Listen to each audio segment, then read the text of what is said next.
नमस्कार दोस्तों, चलिए जानते हैं हरियाणा की 50 फटाफट बड़ी खबरों को सिर्फ 10 मिनट में। लेकिन उससे पहले यह वीडियो आप किस जगह से देख रहे हैं हमें कमेंट में जरूर बताएं। आज हरियाणा में ऐसा फैसला हुआ जिसने पूरे प्रशासनिक ढांचे को डिजिटल दिशा में और आगे बढ़ा दिया। डिजिटल सचिवालय के दूसरे चरण की शुरुआत सभी जिलों में कर दी गई। अब 600 से ज्यादा सेवाएं घर बैठे मिलेंगी। लोगों को दफ्तरों के चक्कर नहीं लगाने पड़ेंगे। काम तेज और पारदर्शी तरीके से होगा, जिससे आम नागरिकों को बड़ी राहत मिलेगी। गांव की राजनीति और विकास दोनों को बदल देने वाला एक बड़ा कदम आज सामने आया, जब मुख्यमंत्री ने सरपंचों से सीधा संवाद किया और विकास कार्यों के लिए 500 करोड़ रुपए का अतिरिक्त बजट मंजूर कर दिया। यह पैसा गांवों में सड़क, स्ट्रीट लाइट और बुनियादी ढांचे पर खर्च होगा, जिससे ग्रामीण इलाकों की तस्वीर धीरे धीरे बदलने लगेगी और सुविधा बढ़ेगी। शहरों में प्रॉपर्टी से जुड़ी परेशानियों को खत्म करने के लिए आज ऐसा अभियान शुरू हुआ जिसने लोगों की लंबी टेंशन कम कर दी। प्रॉपर्टी आईडी की गलतियों को सुधारने के लिए विशेष शिविर लगाए गए। अधिकारी मौके पर ही सुधार कर रहे हैं। इससे रजिस्ट्री और टैक्स से जुड़ी दिक्कतें खत्म होंगी और लोगों को दफ्तरों के चक्कर नहीं लगाने पड़ेंगे। पुलिस भर्ती से जुड़ा ऐसा बदलाव आया जिसने युवाओं में नई उम्मीद जगा दी। अग्निवीरों के लिए 20% आरक्षण लागू कर दिया गया है, जिससे सेना से लौटे युवाओं को सीधा रोजगार मिलेगा। सरकार का मानना है कि इससे पुलिस बल और मजबूत होगा और अनुभवी युवाओं की भागीदारी से सुरक्षा व्यवस्था और बेहतर तरीके से काम करेगी। काम अटकाने वाले अधिकारियों पर आज सख्ती का ऐसा कदम उठाया गया जिसने पूरे सिस्टम को हिला दिया। सेवा का अधिकार आयोग ने तय समय में काम न करने वालों की सूची जारी कर दी है। अब लापरवाही करने पर जुर्माना लगेगा। इससे सरकारी दफ्तरों में फाइलों की रफ्तार तेज होगी और आम लोगों को समय पर सेवाएं मिलेंगी।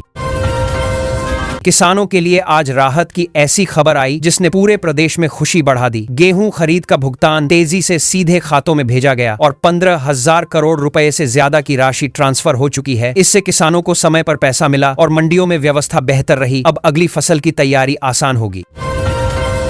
कृषि बिजली व्यवस्था को लेकर आज ऐसा फैसला हुआ जिसने किसानों की चिंता कम कर दी। हरियाणा एग्री डिस्कॉम का गठन अंतिम चरण में पहुंच गया है। नए कृषि फीडर शुरू किए जा रहे हैं, जिससे लाखों किसान परिवारों को सस्ती और निर्बाध बिजली मिलेगी।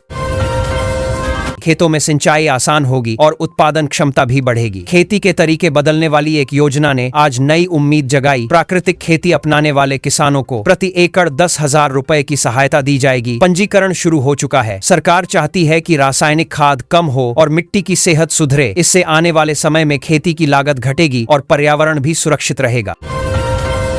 पशुपालकों के लिए आज ऐसा विस्तार हुआ जिसने ग्रामीण अर्थव्यवस्था को मजबूत करने का रास्ता खोला। पशुधन बीमा योजना में अब भेड़, बकरी और सुअर पालकों को भी शामिल किया गया है। कम प्रीमियम पर बीमा मिलेगा। इससे अचानक नुकसान की स्थिति में आर्थिक सुरक्षा मिलेगी और गांवों में पशुपालन को बढ़ावा मिलेगा। पानी बचाने की दिशा में आज एक बड़ा प्रोत्साहन सामने आया जिसने किसानों को नई दिशा दी। धान की जगह दूसरी फसल लगाने वाले किसानों को 2,000 रुपए प्रति एकड़ बोनस दिया जा रहा है। यह राशि सीधे खाते में पहुंच रही है। इससे जल संरक्षण को बढ़ावा मिलेगा और किसान वैकल्पिक फसलों की ओर आकर्षित होंगे। शिक्षा के क्षेत्र में आज ऐसा बदलाव हुआ जिसने ग्रामीण बच्चों के लिए नए अवसर खोल दिए। 500 स्कूलों में स्टेम लैब शुरू की गई हैं, जहां विज्ञान और तकनीक की आधुनिक पढ़ाई होगी। बच्चों को प्रयोगात्मक शिक्षा मिलेगी। इससे सरकारी स्कूलों का स्तर बढ़ेगा और ग्रामीण छात्र भी प्रतियोगी परीक्षाओं में बेहतर प्रदर्शन कर सकेंगे।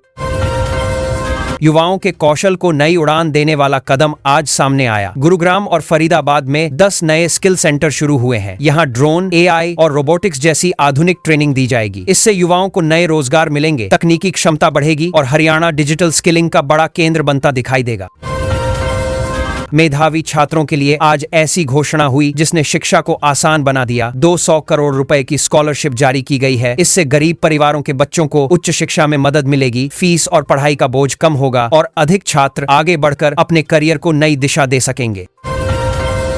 गांवों में पढ़ाई का तरीका बदलने वाली खबर आज सामने आई। 100 नई डिजिटल लाइब्रेरी शुरू की गई हैं, जहां इंटरनेट और ई-बुक की सुविधा मिलेगी। बच्चे और युवा अब डिजिटल माध्यम से ज्ञान हासिल कर सकेंगे। इससे ग्रामीण शिक्षा का स्तर बढ़ेगा और प्रतियोगी परीक्षाओं की तैयारी भी आसान हो जाएगी। शोध और कृषि विकास से जुड़ी एक बड़ी उपलब्धि आज सामने आई। कृषि विश्वविद्यालय में नई प्रयोगशाला शुरू की गई है, जहां बीजों पर उन्नत शोध होगा। इससे अधिक उत्पादन देने वाली फसलें विकसित की जाएंगी। किसानों को नई तकनीक मिलेगी और कृषि क्षेत्र में आत्मनिर्भरता बढ़ाने में मदद मिलेगी। एनसीआर की ट्रैफिक समस्या को कम करने वाली बड़ी योजना आज आगे बढ़ी। गुरुग्राम और फरीदाबाद मेट्रो लिंक के लिए जमीन अधिग्रहण पूरा कर लिया गया है। इससे यात्रा आसान होगी, प्रदूषण घटेगा और लाखों लोगों को तेज और आरामदायक सफर मिलेगा। शहरों की कनेक्टिविटी भी मजबूत होगी। इलेक्ट्रिक वाहनों के लिए आज ऐसा नेटवर्क तैयार हुआ जिसने भविष्य की दिशा तय कर दी। 200 नए चार्जिंग स्टेशन राष्ट्रीय राजमार्गों पर शुरू किए गए हैं। इससे ईवी चलाना आसान होगा, पेट्रोल पर निर्भरता घटेगी और लोग इलेक्ट्रिक वाहनों की ओर तेजी से बढ़ेंगे। पर्यावरण भी साफ रहेगा। ऑटोमोबाइल सेक्टर में आज बड़ा बदलाव देखने को मिला, जिसने रोजगार की उम्मीदें बढ़ा दी। खरखौदा मारुति प्लांट में मशीनों का ट्रायल शुरू हुआ है। यह प्लांट हजारों युवाओं को रोजगार देगा, हरियाणा को ऑटो हब बनाएगा और औद्योगिक विकास को नई रफ्तार देगा। स्थानीय अर्थव्यवस्था भी मजबूत होगी। छोटे उद्योगों के लिए आज ऐसा कदम उठाया गया जिसने निर्यात को नई दिशा दी। एमएसएमई के लिए नए नियम जारी किए गए हैं। अब उद्यमियों को अंतर्राष्ट्रीय प्रदर्शनियों में मदद मिलेगी। इससे छोटे कारोबार बढ़ेंगे, रोजगार के अवसर बनेंगे और हरियाणा का व्यापार वैश्विक स्तर पर मजबूत होगा। औद्योगिक विकास को गति देने वाली बड़ी योजना आज मंजूर हुई। रोहतक के पास नया इंडस्ट्रियल टाउनशिप बनेगा। इसमें बायोफार्मा और गारमेंट क्लस्टर होंगे। इससे नए निवेश आएंगे, रोजगार बढ़ेगा और राज्य की औद्योगिक पहचान और मजबूत होगी। युवाओं के लिए स्थानीय स्तर पर नौकरी के अवसर बढ़ेंगे। पर्यटन को नई पहचान देने वाली खबर आज सामने आई। कुरुक्षेत्र में महाभारत अनुभव केंद्र का कार्य तेज कर दिया गया है। यहाँ 3D तकनीक से महाभारत काल दिखाया जाएगा। इससे विदेशी पर्यटक आकर्षित होंगे, धार्मिक पर्यटन बढ़ेगा और राज्य की सांस्कृतिक पहचान विश्व स्तर पर मजबूत होगी। महिलाओं के लिए आज ऐसा निर्णय आया जिसने सामाजिक बदलाव की दिशा तय कर दी। लाडो लक्ष्मी योजना की आय सीमा बढ़ाकर 1.8 लाख कर दी गई है। इससे अधिक महिलाएं लाभान्वित होंगी, आर्थिक सहायता बढ़ेगी और महिला सशक्तिकरण को नई ताकत मिलेगी। परिवारों की स्थिति भी मजबूत होगी। ग्रामीण स्वास्थ्य सेवाओं में आज बड़ा सुधार हुआ जिसने लोगों को राहत दी। 150 स्वास्थ्य केंद्रों को वेलनेस सेंटर में बदला गया है। अब टेलीमेडिसिन और मुफ्त जांच सुविधा मिलेगी। इससे गांव में ही इलाज संभव होगा, शहरों पर दबाव कम होगा और स्वास्थ्य सेवाएं अधिक सुलभ बनेंगी। पर्यटन और मनोरंजन को बढ़ावा देने वाली खबर आज सामने आई। पिंजौर गार्डन को आधुनिक लाइटिंग और सुविधाओं के साथ फिर से खोला गया है। यहाँ पर्यटकों की संख्या बढ़ने की उम्मीद है। इससे स्थानीय रोजगार बढ़ेगा, राजस्व में सुधार होगा और उत्तर हरियाणा पर्यटन का नया केंद्र बनेगा। खेल प्रतिभाओं के लिए आज ऐसा समर्थन मिला जिसने भविष्य की तैयारी मजबूत कर दी। 1100 खेल नर्सरियों के लिए 50 करोड़ रुपए जारी किए गए हैं। इससे खिलाड़ियों को बेहतर प्रशिक्षण मिलेगा, सुविधाएं बढ़ेंगी और हरियाणा के खिलाड़ी राष्ट्रीय और अंतर्राष्ट्रीय स्तर पर बेहतर प्रदर्शन कर सकेंगे।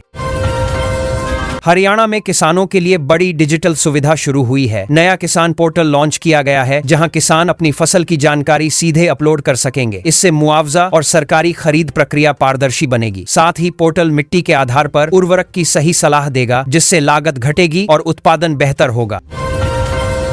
हरियाणा में खेती को बदलने की दिशा में अहम फैसला लागू किया गया है। धान की जगह दलहन और तिलहन उगाने वाले किसानों को प्रति एकड़ 10,000 रुपए दिए जाएंगे। यह राशि सीधे बैंक खाते में जाएगी। इससे किसानों की आय बढ़ेगी और भूजल स्तर को बचाने में भी मदद मिलेगी। सिरसा के बागवानी किसानों के लिए बड़ी सुविधा तैयार की गई है। किन्नू और माल्टा की फसल को सुरक्षित रखने के लिए चिलिंग सेंटर और पैकेजिंग यूनिट स्थापित की जा रही हैं। जमीन आवंटन पूरा हो चुका है। इससे किसानों को अपनी उपज लंबे समय तक सुरक्षित रखने और बेहतर कीमत मिलने में आसानी होगी। जींद में डेयरी क्षेत्र को मजबूती देने के लिए बड़ा प्लांट शुरू हुआ है। वीटा का नया मिल्क प्रोसेसिंग प्लांट रोजाना 5 लाख लीटर दूध संभाल सकेगा। इससे हजारों पशुपालकों को सीधा फायदा मिलेगा। उन्हें समय पर भुगतान और अतिरिक्त बोनस मिलने की व्यवस्था भी सुनिश्चित की गई है। कैथल में पराली की समस्या को कम करने के लिए नई मशीनें दी गई हैं। 50 बेलर मशीनों से पराली को गांठ बनाकर बिजली संयंत्रों तक पहुंचाया जाएगा। इससे प्रदूषण कम होगा और किसानों को पराली जलाने की जरूरत नहीं पड़ेगी। साथ ही अतिरिक्त आय का रास्ता भी खुलेगा। भिवानी में जल संरक्षण को लेकर बड़ा अभियान शुरू किया गया है। पुराने तालाब और जोहड़ों की सफाई कर उन्हें फिर से तैयार किया जा रहा है। मनरेगा के तहत ग्रामीणों को रोजगार भी मिल रहा है। मानसून से पहले पानी संग्रहण की पूरी तैयारी सुनिश्चित की जा रही है। करनाल में शिक्षा को डिजिटल बनाने की दिशा में नई शुरुआत हुई है। हाई टेक डिजिटल लाइब्रेरी खोली गई है जहां लाखों बुक्स और ऑनलाइन टेस्ट सीरीज उपलब्ध है। इससे ग्रामीण और शहरी छात्रों को समान अवसर मिलेगा और प्रतियोगी परीक्षाओं की तैयारी मजबूत होगी। नूंह में युवाओं को रोजगार से जोड़ने के लिए आधुनिक कौशल विकास केंद्र शुरू किया गया है। यहाँ IT, ऑटोमोबाइल और सिलाई जैसे कोर्स मुफ्त सिखाए जाएंगे। निजी कंपनियों के साथ समझौता किया गया है ताकि प्रशिक्षण पूरा होने के बाद युवाओं को नौकरी मिलने में आसानी हो सके। पंचकूला में महिलाओं की सुरक्षा को मजबूत करने के लिए नई पिंक बसें शुरू की गई हैं। इन बसों में महिला चालक और परिचालक के साथ CCTV और पैनिक बटन लगाए गए हैं। इससे छात्राओं और कामकाजी महिलाओं को सुरक्षित और भरोसेमंद यात्रा का विकल्प मिलेगा। कुरुक्षेत्र को सोलर सिटी बनाने का काम शुरू हो गया है। सरकारी भवनों पर सौर पैनल लगाए जा रहे हैं ताकि बिजली की पारंपरिक खपत कम की जा सके। इस योजना से स्वच्छ ऊर्जा को बढ़ावा मिलेगा और बिजली खर्च में भी कमी आएगी। फरीदाबाद में कचरे से बिजली बनाने की दिशा में बड़ा कदम उठाया गया है। वेस्ट टू एनर्जी प्लांट का नया ब्लॉक शुरू किया गया है जो रोज 20 मेगावाट बिजली बनाएगा। साथ ही कचरा उठाने की निगरानी के लिए स्मार्ट ट्रैकिंग सिस्टम भी लागू किया गया है। पानीपत के टेक्सटाइल उद्योग को राहत देते हुए बिजली दरों में 15% की कटौती की गई है, जिससे उत्पादन लागत कम होगी। इससे निर्यात बढ़ाने में मदद मिलेगी और वैश्विक बाजार में हरियाणा के उत्पादों की प्रतिस्पर्धा और मजबूत होगी। रोहतक में खेल सुविधाओं को नई ऊंचाई देने वाला अंतर्राष्ट्रीय स्तर का स्पोर्ट्स कॉम्प्लेक्स तैयार हो गया है, जिसमें आधुनिक स्विमिंग पूल, सिंथेटिक ट्रैक और ट्रेनिंग सुविधाएं शामिल हैं। यहां खिलाड़ियों को प्रोफेशनल कोचिंग और अभ्यास का बेहतर माहौल मिलेगा, जिससे वे राष्ट्रीय और अंतर्राष्ट्रीय प्रतियोगिताओं के लिए मजबूत तैयारी कर सकेंगे। पराली प्रबंधन मशीनों पर 80% सब्सिडी दी जा रही है और गांवों को जीरो बर्निंग बनाने पर इनाम मिलेगा, जिससे प्रदूषण कम होगा और पराली से खाद बनाई जाएगी, जिससे किसानों की आय बढ़ेगी और पर्यावरण भी सुरक्षित रहेगा। हरियाणा सरकार ने नई खेल नीति 2026 तैयार कर दी है, जिसमें 500 मिनी स्पोर्ट्स हब गांवों में बनाए जाएंगे। खिलाड़ियों की डाइट मनी दोगुनी होगी और 2028 ओलंपिक को लक्ष्य बनाकर तैयारी तेज की जाएगी, जिससे ग्रामीण स्तर की प्रतिभा को आगे बढ़ने का बड़ा मौका मिलेगा और राज्य में खेलों का स्तर मजबूत होगा। श्रम विभाग ने अप्रैल 2026 से न्यूनतम वेतन में 10 से 12% बढ़ोतरी लागू कर दी है, जिसमें अकुशल, कुशल और उच्च कुशल श्रमिकों के लिए अलग अलग वेतन तय किए गए हैं, जिससे बढ़ती महंगाई के बीच मजदूरों की आय बढ़ेगी और आर्थिक स्थिति मजबूत होने में मदद मिलेगी। हरियाणा में ग्रीन मिशन के तहत 5 करोड़ पौधे लगाने का लक्ष्य तय किया गया है और ड्रोन सीडिंग तकनीक से अरावली और शिवालिक क्षेत्रों में वृक्षारोपण किया जा रहा है। साथ ही पंचायतों को भी इस अभियान से जोड़ा गया है, जिससे पर्यावरण संरक्षण को मजबूती मिलेगी और हरियाली बढ़ेगी। डिजिटल राशन कार्ड सेवा पूरे हरियाणा में लागू कर दी गई है, जिसमें फैमिली ID के जरिए पात्र लोगों का राशन कार्ड स्वतः बन रहा है और किसी दफ्तर जाने की जरूरत नहीं है, जिससे गरीब परिवारों को समय पर राशन मिलेगा और सरकारी व्यवस्था में पारदर्शिता बढ़ेगी। हिसार स्थित हरियाणा कृषि विश्वविद्यालय ने कृषि और वानिकी में देश में दूसरा स्थान हासिल किया है और कम पानी में अधिक उत्पादन देने वाली फसलें विकसित की हैं, जिससे किसानों को बड़ा फायदा मिलेगा और केंद्र सरकार की ओर से शोध के लिए विशेष अनुदान भी दिया गया है। हरियाणा सरकार ने 200 गांवों को स्मार्ट विलेज बनाने की प्रक्रिया शुरू की है, जिसमें सीवरेज, सोलर लाइट और हाई स्पीड वाईफाई जैसी सुविधाएं दी जाएंगी, जिससे गांवों में शहर जैसी सुविधा मिलेगी और ग्रामीण पलायन को रोकने में मदद मिलेगी तथा विकास तेज होगा।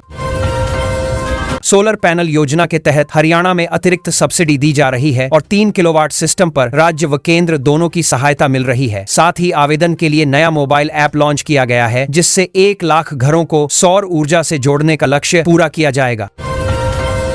गुरुग्राम से रेवाड़ी तक मेट्रो विस्तार की DPR मंजूर हो गई है, जिसमें 12 नए स्टेशन बनेंगे और औद्योगिक क्षेत्रों को सीधा फायदा मिलेगा, जिससे यात्रियों का समय बचेगा और कनेक्टिविटी मजबूत होगी तथा आर्थिक गतिविधियां तेजी से बढ़ेंगी। मुख्यमंत्री विवाह शगुन योजना में सहायता राशि बढ़ा दी गई है, जिसमें अनुसूचित जाति और पिछड़ा वर्ग की बेटियों को अधिक आर्थिक मदद दी जाएगी, जिससे शादी में आर्थिक बोझ कम होगा और जिला स्तर पर शिविर लगाकर लोगों को योजना से जोड़ा जा रहा है। हरियाणा रोडवेज में 500 इलेक्ट्रिक बसें शामिल की जा रही हैं, जो NCR क्षेत्रों में चलेंगी और चार्जिंग स्टेशन भी बनाए जा रहे हैं, जिससे प्रदूषण कम होगा और यात्रियों को बेहतर सुविधा मिलेगी तथा सार्वजनिक परिवहन प्रणाली आधुनिक और पर्यावरण अनुकूल बनेगी।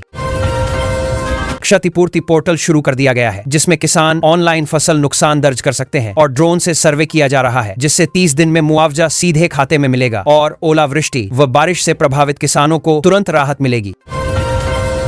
कुरुक्षेत्र में अंतर्राष्ट्रीय योग और ध्यान केंद्र का उद्घाटन किया गया है, जिसमें योग प्रशिक्षण और आयुर्वेद शोध की सुविधा दी जाएगी और इसे योग पर्यटन केंद्र के रूप में विकसित किया जाएगा, जिससे राज्य की पहचान वैश्विक स्तर पर मजबूत होगी और स्वास्थ्य लाभ मिलेगा।